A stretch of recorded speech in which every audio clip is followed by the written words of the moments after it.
Welcome to Into Africa. My name is Mvemba Dizolele. I'm a senior fellow and the director of the Africa program at the Center for Strategic and International Studies. This is a podcast where we talk everything Africa: politics, economics, security, and culture. Welcome. From the 13th to the 15th of December, the United States will host its second ever U.S. Africa Summit. This is significant for several reasons. Summitry is an important tool to advance cooperation between countries and build heads of state connections. Summits signal to involved parties that they value each other and are willing to invest in the relationship. And in the case of Africa, summitry is fashionable because different foreign powers recognize Africa's important role in global affairs. Beyond its natural and mineral resources and its young population, African countries represent an indispensable voting bloc at the United Nations General Assembly. Consequently, China, the United Kingdom, France, and others have been holding high-profile gatherings with African leaders for years, sometimes decades, as in the cases of the Forum on China and Africa Cooperation and the Sommet France-Afrique, which happen yearly and are hosted either in China, France, or in an African country. But the U.S. has been slow to engage Africa through summitry. The U.S. hosted its first ever U.S. Africa Leaders Summit in August 2014 during President Barack Obama's second term in office. Because the U.S. lagged behind its competitors and allies alike, the summit was a novelty. It held great promise, but U.S.-Africa relations did not change in any substantial manner. There was no follow-up summit before President Obama's term expired, and it will take 8 years, the equivalent of 2 presidential terms, for the U.S. to host another summit. This second summit has garnered great interest in the U.S. and Africa, and President Joe Biden will have his first opportunity to make the case for Washington's renewed approach to Africa, which is much needed, and assure African leaders that this time things will be different. Joining me on Into Africa to discuss the summit today is Ms. Dana Banks. Dana is the Special Assistant to the President of the United States and Special Advisor to the U.S. Africa Leadership Summit. Greetings, Dana, and welcome to Into Africa. You know, the entire world has its eyes on Washington for the next 2 weeks because the summit obviously has garnered a lot of interest across the board. Why are we holding the summit now, and what is the end goal? Well, as you mentioned in your introduction, the last summit was held in 2014. The world today is a much different world that we are dealing with. The challenges are greater, and it really calls for partnerships around the globe, but specifically partnerships on the continent of Africa are key to the United States as we try to address global challenges like the COVID-19 pandemic, like climate change, like food security, creating greater infrastructure to promote and boost greater economic growth. When the last summit took place, the African Continental Free Trade Area was not in place. And now it is, which will be the 5th largest sort of trading bloc in the world. The economic powerhouse that Africa is poised to become is going to be extremely consequential for the United States, for our private sector, for our people. And so we really wanted to make sure that the president was able to host this summit at this moment because our African partners are just that critical to us in helping to combat these challenges and as we look to find solutions to address them.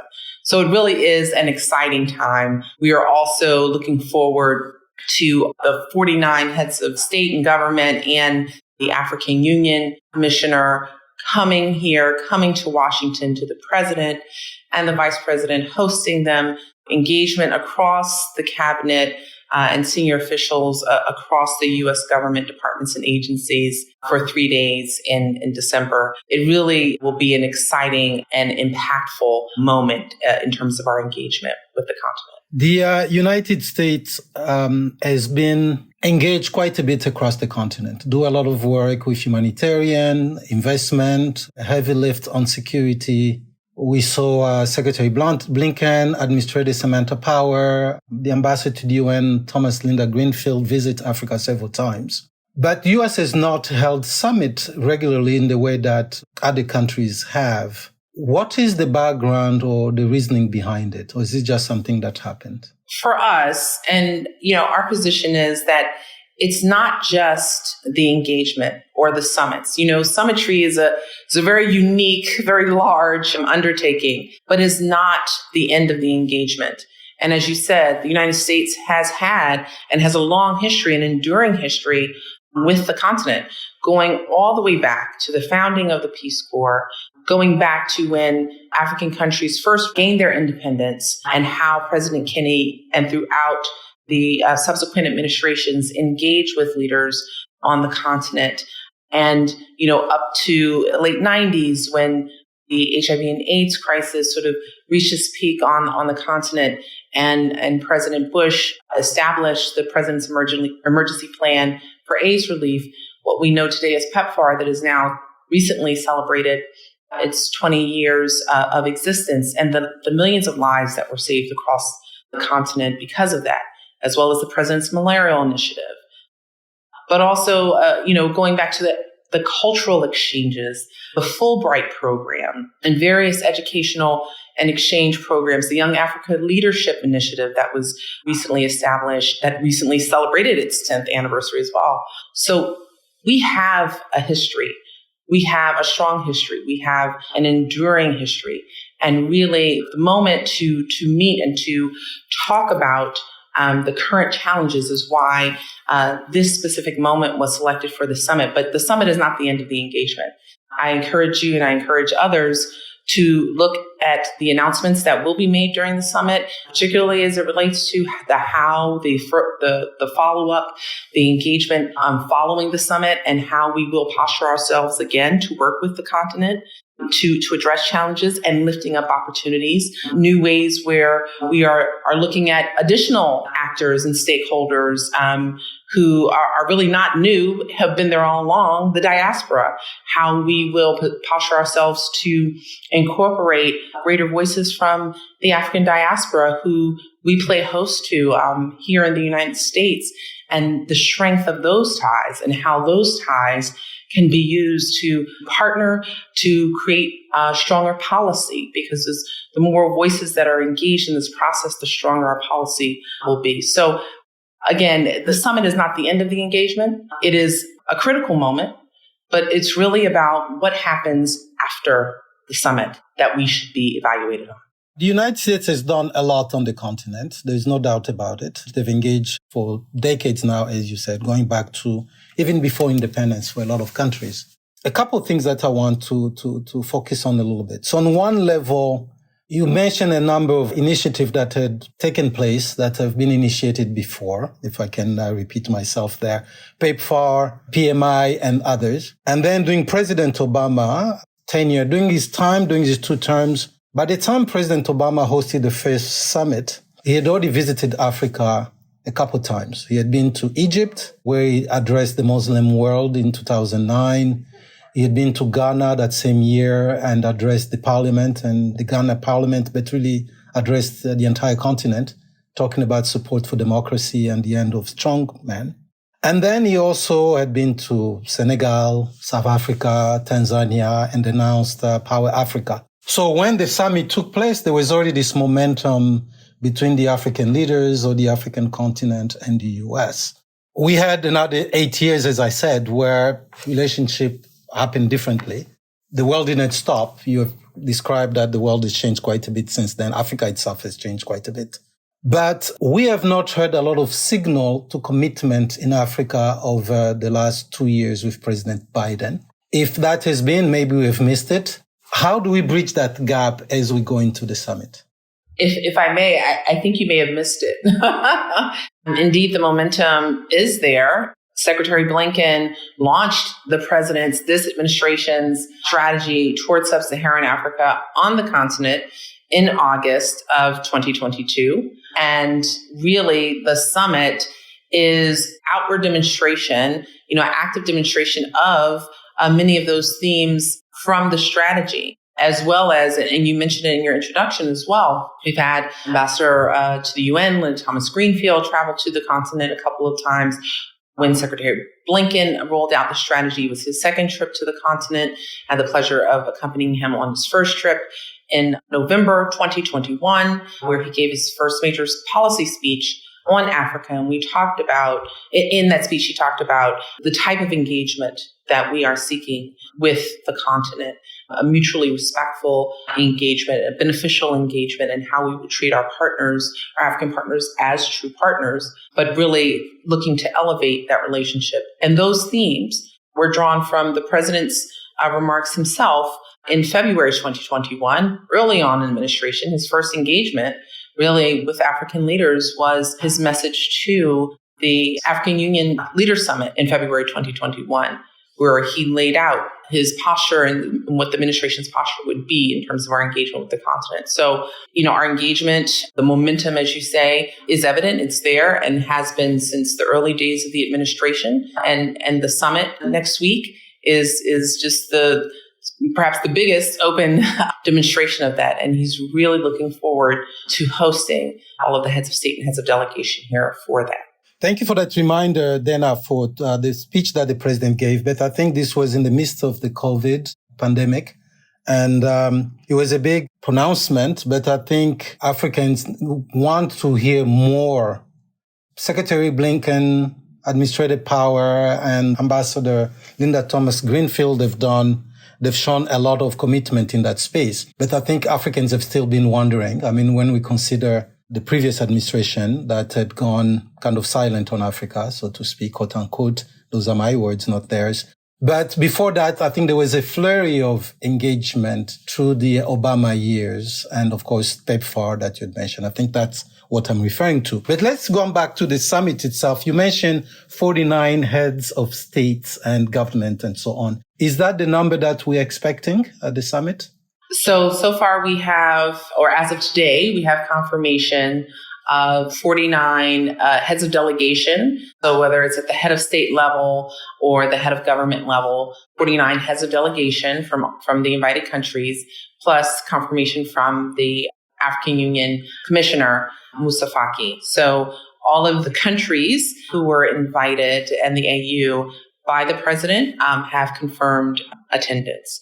So again, that's really exciting. And overwhelmingly, most of those are at the head of state level, except in a few cases. 54 countries on the continent, 49 heads of delegation. That's a large number. There's still 5 of them or so not coming, or that are not there. If we say 49, so 5 is missing. Why is that? How did they get invited and why some are not coming? So our rubric in extending invitations is that we really wanted to look to our African partners in terms of how the invitations would be extended. And we decided upon extending invitations to countries who are currently in good standing with the African Union, meaning not suspended. And currently there are 4 countries who are suspended by the African Union for undemocratic transitions of power. Additionally, we did not extend an invitation to countries with whom we do not full diplomatic relations, nor who we do not recognize. So that's how we get to the rubric of the invitations. So those 4 that are suspended will be what? Guinea, Mali, Burkina Faso, and Sudan? And then the country that the United States does not have relationship will be what? Eritrea? And on the summit itself, what will be the structure of the scheduling of it? It's 3 days you mentioned. How do those 3 days span? So over the course of those 3 days, the summit will be comprised of different sessions and forums, and on the first 2 days, and then leading up to the leaders' discussion on December 15th. So the first day will have a series of forums: the African Diaspora Young Leaders Forum, Civil Society Forum, a NAGOA Trade Ministers Forum that Ambassador Tai will host. In the afternoon, we'll have a session, a health ministerial session, as well as a session on climate adaptation and a just energy transition, and also a space and commercial forum. That's a lot, but that's day one and will be held at different locations around Washington, D.C. And some of the sessions earlier in the day will be available live stream for audiences on the continent as well, so we can have those voices in real time engaging and participating. The second day, December 14th, is an entire day devoted to private sector engagement, U.S. and African private sector engagement. Again, to talk about how we can partner in this mutually beneficial way, right, the president laid out, to really realize the opportunities that abound on the continent, while also, creating, job growth creation, as well as, job growth and creation here in the import-export sort of market that we find ourselves in today, and how we really can work together to harness all of the potential, and really not just potential, but the power on the continent as this large free trade area that is really burgeoning. The last day will be leader-level discussions with the president, vice president, members of the cabinet, and all of the assembled heads of delegation. We'll talk about how we can partner with the continent on achieving some of the aspirations that were set out in the Agenda 2063 document, the Africa we want. What is the U.S. role in helping to partner on that, as well as working on amplifying African voices and working together more strongly on a multilateral fora and globally. And then lastly, a session on the food security and strengthening systems. A really robust and packed 3 days with various stakeholders from the diaspora to civil society to health, climate, infrastructure, trade and investment, private sector, multilateral organizations. We probably could have extended this for a week and still not had enough time to talk about the range of issues that we have and areas for cooperation and engagement with the continent. But we only have 3 days, and we are going to get a lot done in those 3 days. And in addition to some social engagements, we expect the president and the first lady to host a dinner for the heads of delegation. There will be congressional engagement throughout the different sessions and forums as well. This really is a whole of government sort of for Africa, for U.S. Africa relations, and it's a really exciting moment. It sounds like a very rich schedule. I would like to zoom in on a couple of those topics of the day and get a sense of what, from where you stand, some of your expectations are. So let's say with the African diaspora, which is an important piece of the relationship between the United States and those countries, people coming here and people going over there as well, and investing in the countries through transfer of knowledge and skills, but also remittances and other ways that the diaspora can engage with the homeland. What is the expectation there on the diaspora and then on the civil society side? In terms of the diaspora, I think, one, the overall expectation is that we look to build some sort of a concrete way of engaging the diaspora and having those voices present throughout policy discussions. But during the forum, what we're looking at, we're focusing on education, right? So if we talk about the economic potential and talk about this large youth demographic across the continent who's more connected and capable and savvier than ever, how do we support that growth and how do we support leaders and entrepreneurs across the continent? So looking at, upskilling and education again, and working with private sector on that. In addition to, when we talk about climate change and youth role in environmental issues, and again, how that impacts communities on the continent and the linkages with our own youth environmental activists here and where there are similarities and points of convergence where we can partner together to address some of the issues, the economic issues around climate change. And then last but certainly not least, this is the most obvious, but the engagement with the creative sector, whether it's in film, in fashion, in sports, in television, there is so much content that is created about the continent, either here about the continent and or transmitted on the continent or created on the continent and comes to the United States. And that is a power that is undeniable. Every time you maybe turn on the radio or stream your favorite music streaming application, it's there. And it's young people leading that way in large part. So how do we partner on that to really help harness that creative sector on the continent, harness that power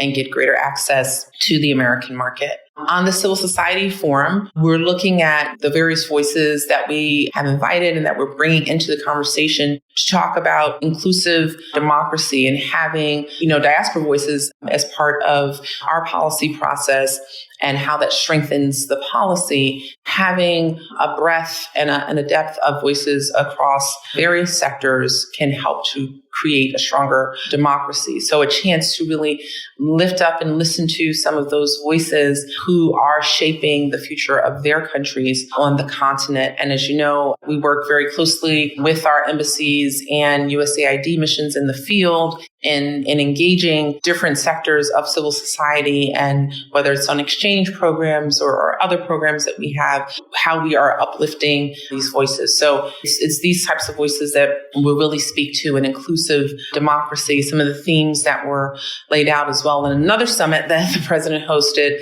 last year on Summit for Democracy, and the follow-up summit that will be coming next year. So many of the themes of this summit are related to our overall administration posture, whether it's on democracy and human rights and inclusive democracies, but also for the continent, where this is also key. And I might have omitted this earlier, but there's a Peace and Security and Governance Forum as well. But so the nexus of inclusive democracy and strong democracies who can really provide the service and give the service delivery to their people that is necessary, are ultimately more stable and as not as susceptible to some of the undemocratic transfers of power that we have seen, unfortunately, on the continent for the past couple of years.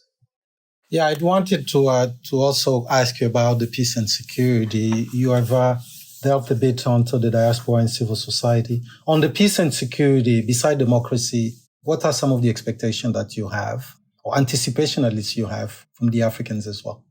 The forum during the summit, the Peace, Security, and Governance Forum, is going to be headlined by the leadership of our 3D agencies, as we say, Defense, Democracy, and Diplomacy. So Secretaries Blinken, Austin, and Administrator Power. And again, talking about the nexus of those three sectors in creating stable countries and hopefully heading off or preventing any future undemocratic transfers of power. And so really how the civilian side of the government can work better, or how development, a greater role in development, can lead to more stable countries and more stable societies, and where the government can come in to provide services, not just for their people, but also for security forces. And accountability is key in that as well, and how governments can hold and how the people can hold their governments accountable, as well, by extension, the security forces accountable, in order to really shape and sort of change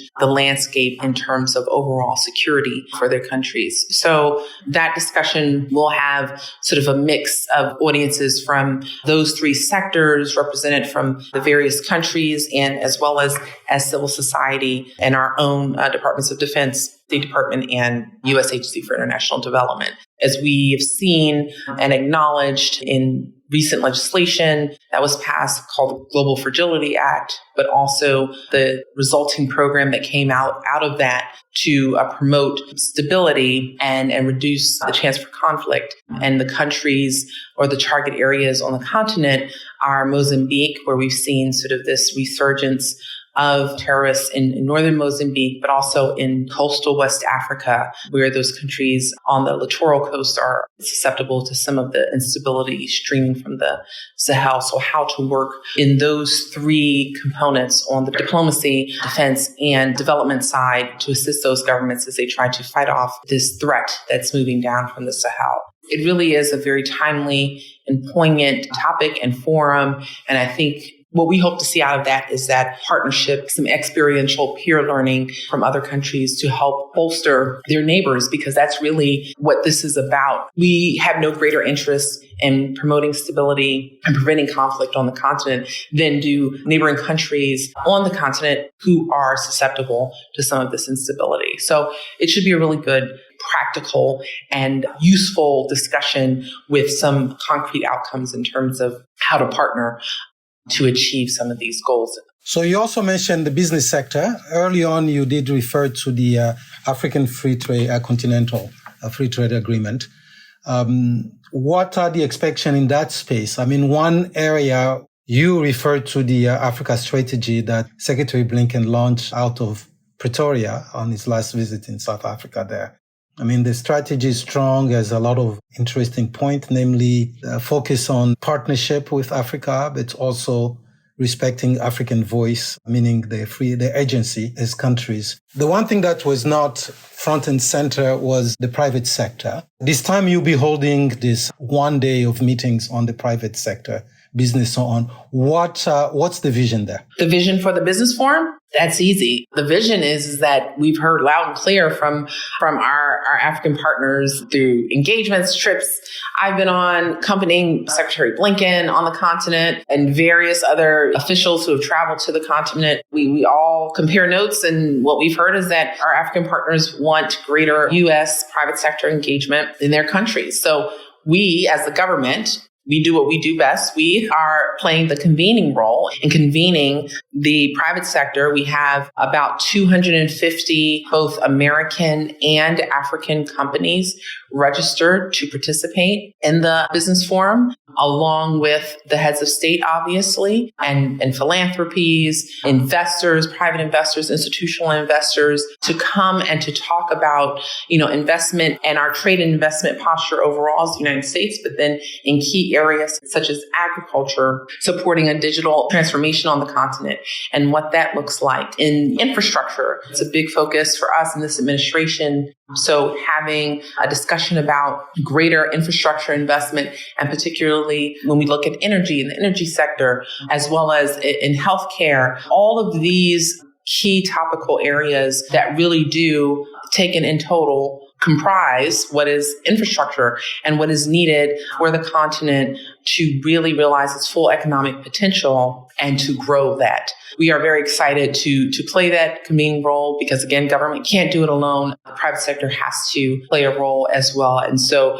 we're looking to help facilitate these discussions to what we call matchmake and make sure that the companies who are sought after by the countries and the heads of state are able to actually make those connections and have those discussions. And there are already some deals in place that have been lined up that will be announced in our deal rooms that our Prosper Africa team has established for the business forum. And if you recall, Prosper Africa is an initiative that takes the toolkit of 17 U.S. government departments and agencies who are implicated or involved in some way in promoting trade and investment on the continent. So it will be, again, a jam-packed day, a busy day, but also, I think, a fruitful day in terms of real deals and real dollars. This also means this is an opportunity for the U.S. Exim Bank and the Development Finance Corporations and their sister organization, I think, to shine, to come to the fore. A lot of those institutions do work in Africa, but not quite at the scale where Africans have been expecting them to rise. So we hope this will be an opportunity for that as well. You mentioned a few things. We talked at length about the diaspora, civil society development, business sector, agriculture, and so on. A couple areas that have been challenging that for Africans we talked to across the continent. You talked a lot about the creatives and the partnerships there and the two-way street where they bring skill, we invest, and so on. One challenge that has been, you are very familiar with this, is the visa side. As we talk about partnership with Africa, with strategy, we talk about the talent, the bridging of this talent on both sides of the Atlantic. How does that work? Because this has been a big elephant in the room or in many rooms. Even business people struggle now to get visa to the US. Is this going to be part of the agenda and hopefully open the road to a better engagement on that side? So even I, sitting here at the National Security Council, cannot address specifically visa issues. It's a multi-tiered issue, and that has to really be addressed directly by our State Department colleagues who have had that in their writ. But I can say that I know that we, or the State Department, like other industries who were impacted by the pandemic, had a long road to toe in terms of catching up from a backlog that occurred as a result of reduced services and staffing during the pandemic. They're working very hard to address that. And I do know that in some countries in particular, there have been strides made and steps taken to address that backlog and to get it down so that wait times are not as long and as onerous. But we are aware that that is a challenge, and our State Department Consular Affairs colleagues are working to address that. The other issue that has been on the mind of a lot of analysts is bilateral meetings. When African leaders travel to other summits, whether in France or in Africa or China or Turkey, they tend to have this time with the counterpart. In the U.S., African leaders, they've struggled to get those meetings with the President of the United States. Is this on the agenda on this time? Will they get any time with President Biden himself beside the dinner that the First Lady and the President will be hosting for them? If this is only a second summit, I don't know if we can say that it's been a struggle. I know that during the 2014 summit, based on our careful look at the records, there were unfortunately not any side or bilateral meetings held. I mean, 50 heads of delegation, and if you do the math and you have 3 days and only one of us, one president on our side, it's hard to try to have every delegation, head of delegation have that individual touch. But what I can say is throughout the 3 days, whether it's the president, the vice president, cabinet officials, and other U.S. government representatives, that we will make sure that there is significant engagement with the heads of delegation, heads of state who will be here. And again, I think it's important to remember that a summit is not a deliverable, as we say. It's not the end of the engagement. It's really what is after. How is the follow-up done? And I encourage you and others to look at how we posture ourselves to follow up with our partners on the continent. I think that's the key, and that should be the measure of success. Very good. I agree with you there. But then we thought about that in 2014, that we end up spending another 8 years wondering about that. One other point I wanted to ask you about, Dana, it's become a tradition for the United States president, to visit Africa.